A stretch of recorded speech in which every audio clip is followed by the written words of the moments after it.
Hi there, YouTube friends. Welcome back, Kalos Harisate, to Mom's Greek Kitchen, the channel where I teach you my mom's Greek recipes in her honor.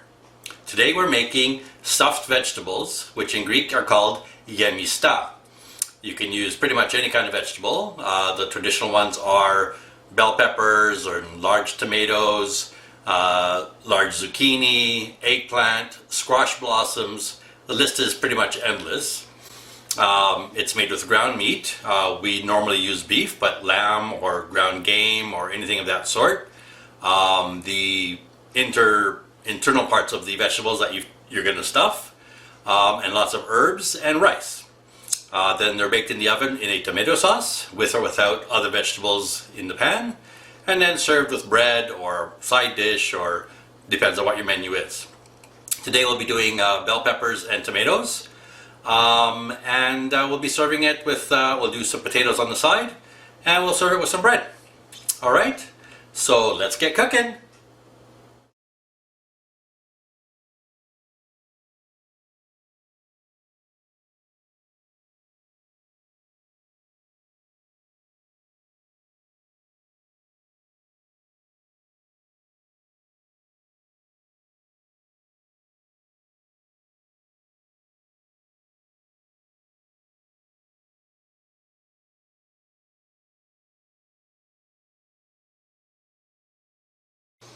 Okay, let's get started.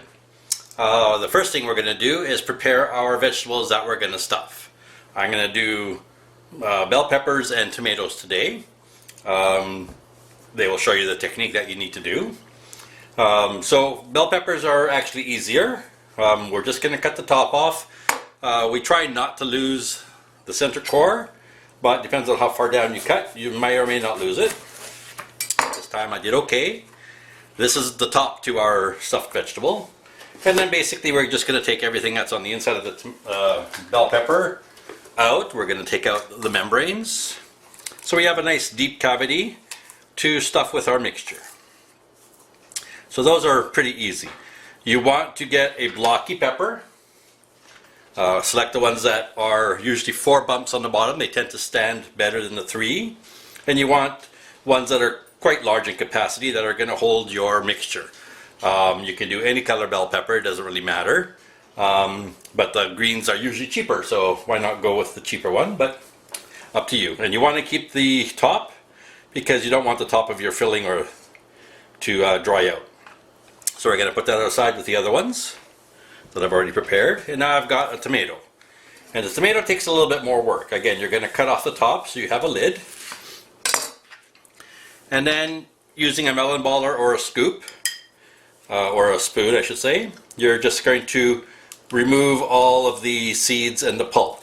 Don't throw that away, because you're going to actually use that in your mixture. And again, if you were using zucchini or eggplant or any of those things, you can also add the meat from the vegetables into your mixture so you're not losing anything. Or you can add it to the sauce that we'll bake them in. That is a personal choice. If you're doing a lot of tomatoes, for instance, it's going to make your filling very soggy, because they have a lot more liquid, of course, than, let's say, zucchini or eggplant. So you may want to limit how much you put in. I think that's probably why Mom used to use more bell peppers. Probably because we also, I think, most of the family enjoyed the pepper more than the tomato. Although I like the tomato. Just depends on each individual person's tastes.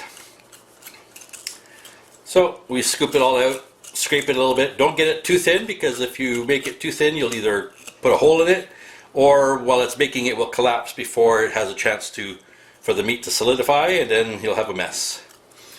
So that's basically what we're looking for. Nice and clean, pretty deep, so it'll hold a nice amount of the meat mixture. Again, so I'm going to put that aside with the other vegetables I've done, and we will proceed. The next step that we want to do is we're going to drain some of this juice from the tomato, and then we're going to chop the flesh to add to our filling. So I will be back when that's done. Alright, we are now going to make the filling for our Yemista. So in my bowl here I have about 1.5 pounds, maybe 2 pounds of hamburger. This is lean ground beef. You can use medium or extra lean if you want. If you're doing the lean or extra lean, I would add a little bit of olive oil just to give it a little bit of moisture. If you're using the medium, it probably doesn't need it. We are going to now add our flavorings. So I've got here a large chopped onion, finely diced. I've got 3 or 4 cloves of garlic. Depends on how much you like garlic, nicely minced. I've got 1 stalk of celery, finely minced.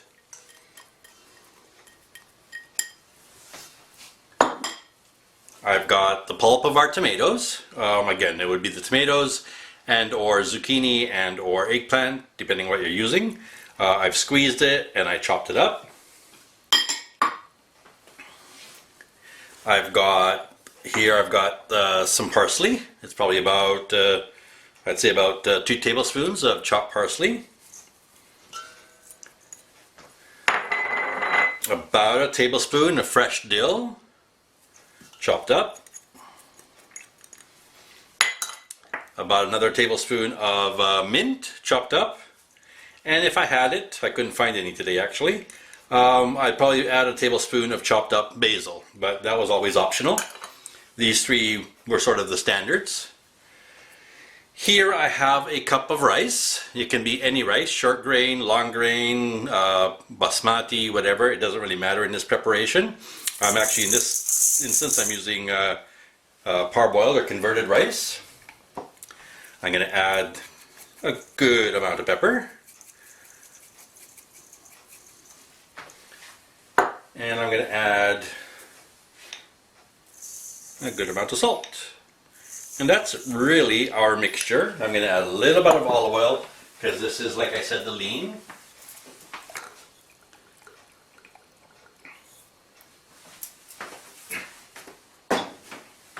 And now all we're going to do is mix it up, and using the tools that we were born with,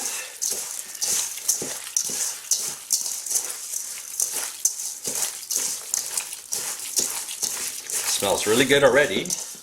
All our fresh herbs, the garlic and the onion.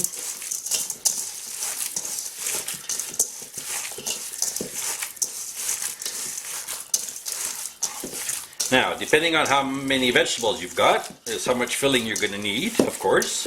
Mom always tended to make a little bit extra, and she would make the extra filling into meatballs and turn them into yuvaralaika, which is a particular meatball that goes into a avgolemono soup called yuvaralaika avgolemono, which I will show you at another time. I am hoping I have estimated this filling so I don't have any left over. But we'll see. If I do, I'll just bake it off in a ramekin or something. Alright, that looks pretty good and mixed up. So now you're just going to take your vegetables that you prepared and you're going to just start stuffing them. Do not stuff them too tight, because as the rice in your mixture expands, of course it swells and it will burst your vegetable casing. So just a light pack, don't leave any air holes and stuff, and level with the top of the vegetable. And then you're going to put your top back on. So you have a cute little bell pepper ready to be baked. Same thing with the tomatoes. Go gently with the tomatoes because they're not as firm as the bell peppers.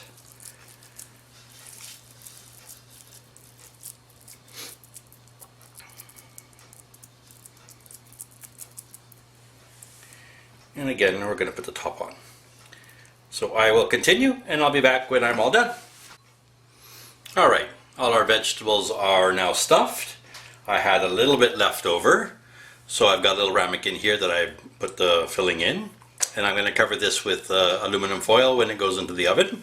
And I'm going to bake it alongside the other ones here. Now, one thing that may happen when you're preparing your vegetables is your tops of your bell peppers may fall out.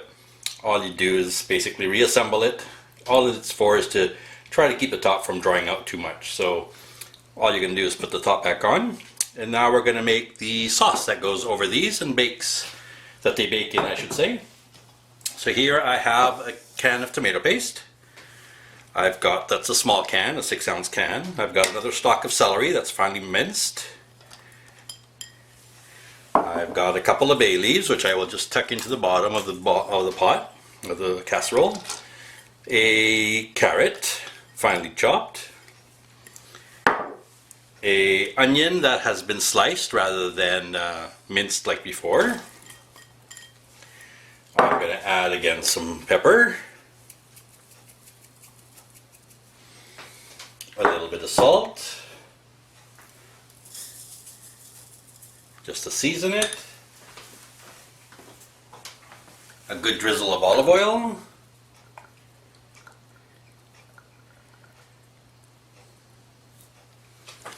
And we're going to add some water to make the sauce. Now, in the bottom of the casserole, I'm going to also be adding some quartered potato wedges. That will be more of your starch for your dinner. Just arrange them nicely, and they will bake with the sauce and the vegetables all together.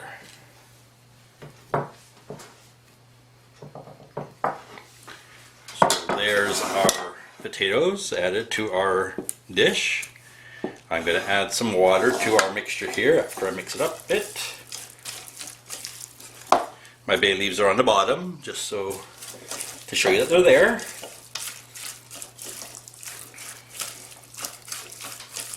Okay, let's get some water.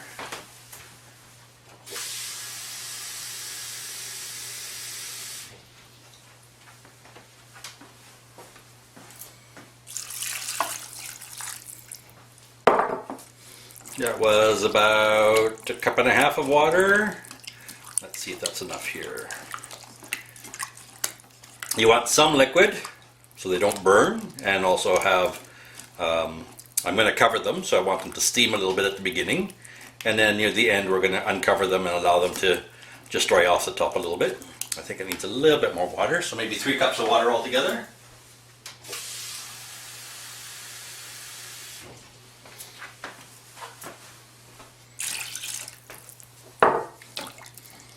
Yeah, that's about right.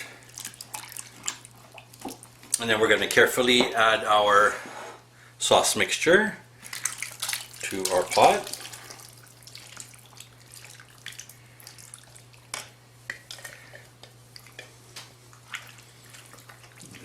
Mix it around.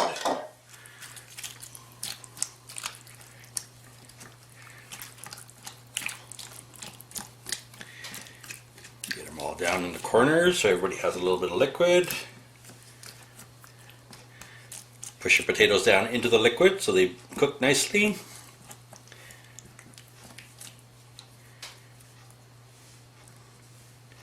And that's our dish ready for the oven.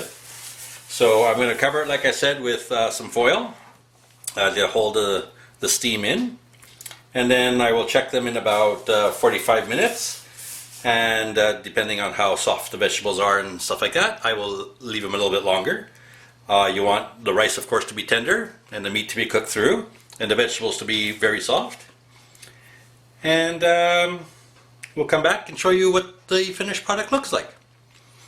Alright, see you soon. Alrighty, we're back, and our Yemista are out of the oven. And we have our nice soft potatoes that we put in as a starch. Of course, there's also the rice in the Yemista filling itself. Normally we would have bread on the table as well, so you've got a goodly amount of starch. I have a tomato and a bell pepper here to show you, and as you can see there is our lid that we had on, which are totally edible. The only part that you can't eat is the stem, and we just cut into it, trying not to make a mess. Now, one thing I did notice was I didn't do as many tomatoes as Mom usually does, so my filling is a little firmer. It doesn't have the vegetable matter in it.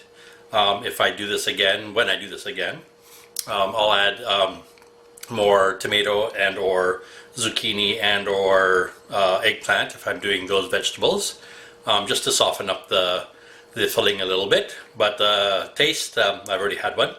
is perfect. Savory with the herbs, delicately spiced. It's not a very strong dish, but it's really tasty.